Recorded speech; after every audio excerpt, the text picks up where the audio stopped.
Every time you face a mirror, you expect to see yourself. But what if one day it showed you something else entirely? Something that shouldn't be there. The legend of the glitched reflection is not ancient, yet it feels as old as glass itself.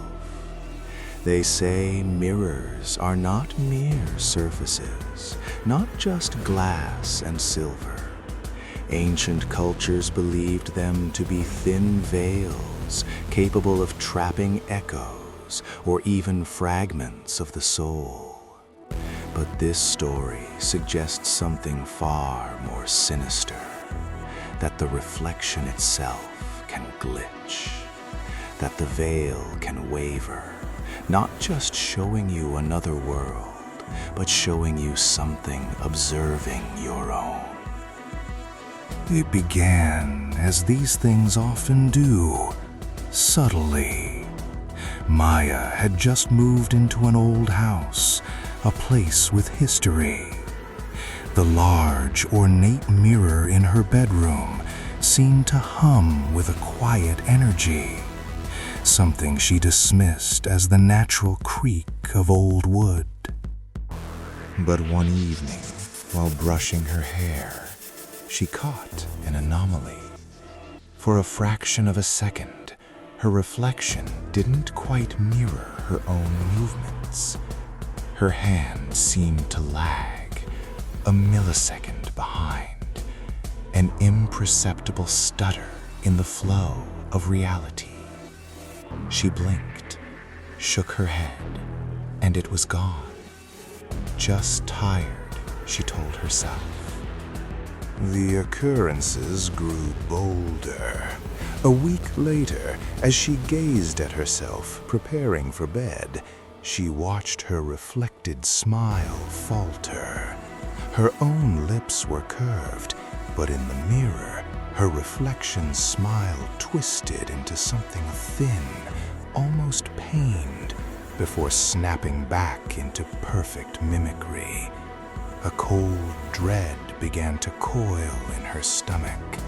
It felt like her reflection was fighting a silent battle just on the other side of the glass.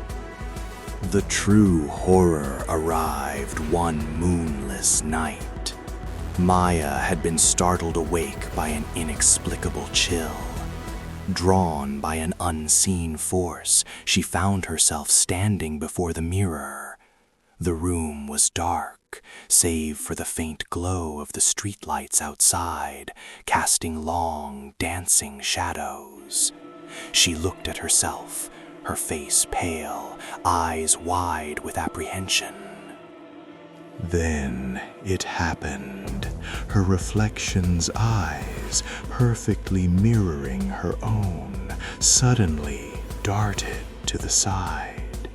Not her side, her reflection's side, as if looking at something in her room, something directly behind her.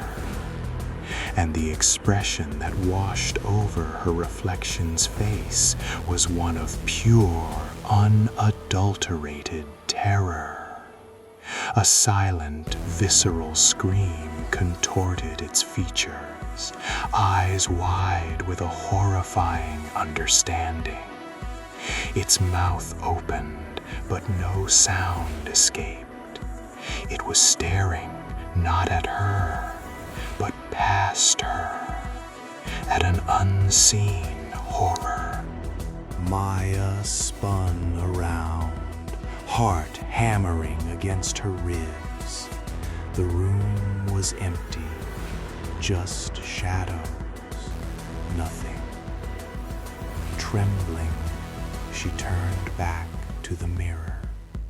Her reflection stood there, perfectly still, perfectly mirroring her own bewildered and terrified expression. The fear was gone from its face, replaced by a hollow, identical shock. But she had seen it. She had seen the raw terror her own reflected eyes, looking at something she couldn't perceive, something that shared her space. The glitched reflection doesn't just show you what you look like. It shows you what it sees, what it knows, and what it sees is often watching you. Maya eventually covered every mirror in her house, but the dread never left her. Every time she passes a shop window or catches a glimpse of herself in polished chrome, she wonders, will it happen again? Will her reflection once more scream a warning she can't understand? And what exactly was standing behind her that night? The next time you look into a mirror, pay close attention. Does it always show you exactly what's there? Or does it sometimes show a little more? A flicker, a shadow, a subtle shift in expression. A warning, perhaps, from the other side of the glass. Don't let these stories disappear into the shadows. Hit that subscribe button for more.